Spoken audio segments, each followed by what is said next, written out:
Hello, welcome to my very first YouTube video. My name is Anchana. I'm a flow coach. I coach people in the mental state of flow, which is that I help people get into the flow state, and I'm also constantly working on it for myself. And this is largely what my YouTube channel, Seeking Glass, is going to be dedicated towards. And my very first video is on why I've moved out of Instagram and I'm now creating content mostly for YouTube.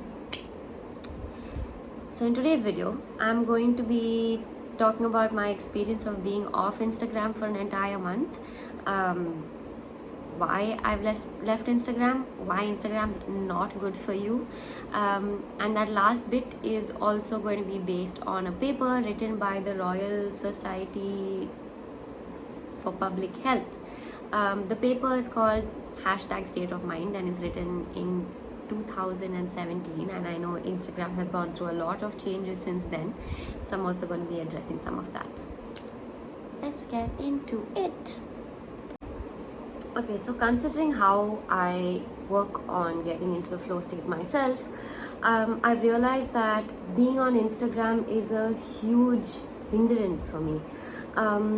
Both as a creator as well as a consumer, actually more as a consumer than as a creator, but considering that it works negatively for me as a consumer, why would I want to put anybody else in the same place as me? So here I am on YouTube talking about why Instagram is not good for you, and not good for me. It's been a month since I've been off Instagram, and not gonna lie, I did miss it a little bit.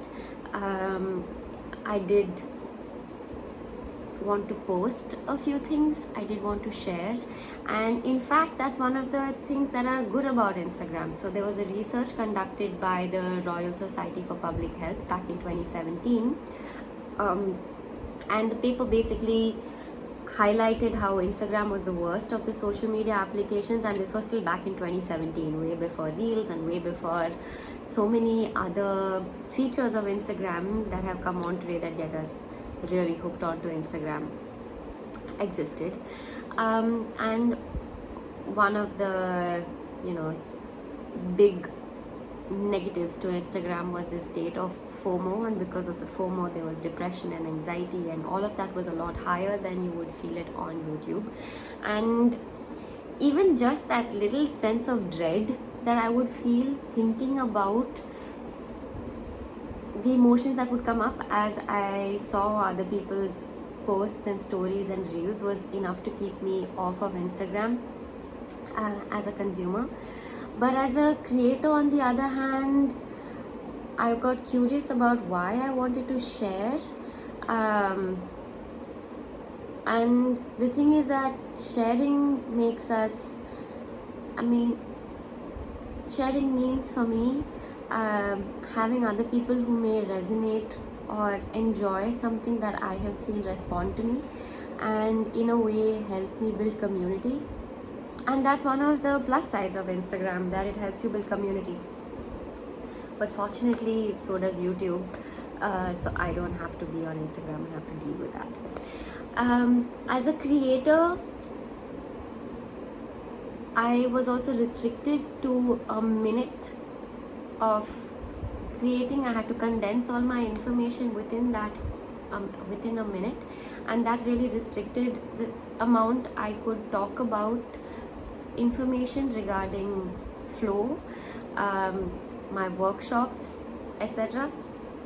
And honestly, right now I'm struggling a little bit to now move on to YouTube, where this video has been going on for over 3 minutes, and I'm not used to talking for so long. But I guess that's just the process.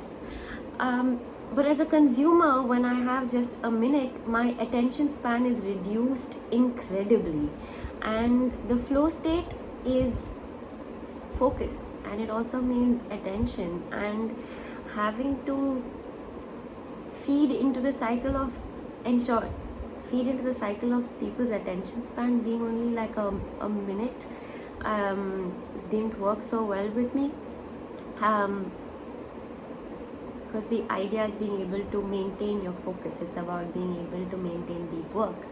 And another element about like consuming stories or reels is that you don't really get to select what information you see, because Instagram's algorithm decides that for you, which also takes away agency and choice. And if you don't get to select what you are consuming, and you're going to be spending, say, an average of an hour or 30 minutes on Instagram, where you are giving up all your agency and choice, and being bombarded constantly with different kinds of information, you are doing the same thing in your own life. And when it comes to the flow state, being able to set clear goals, identifying what you really want to work towards, is extremely important.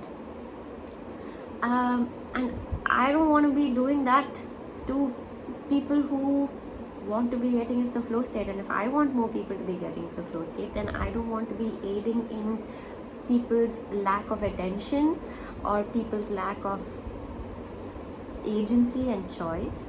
And therefore I am moving to YouTube. Is there anything else that I want to add? I mean, there's always more to share, but I think for now we're good, and hopefully the rest of it will turn up in more videos. Hope to see you around. Bye.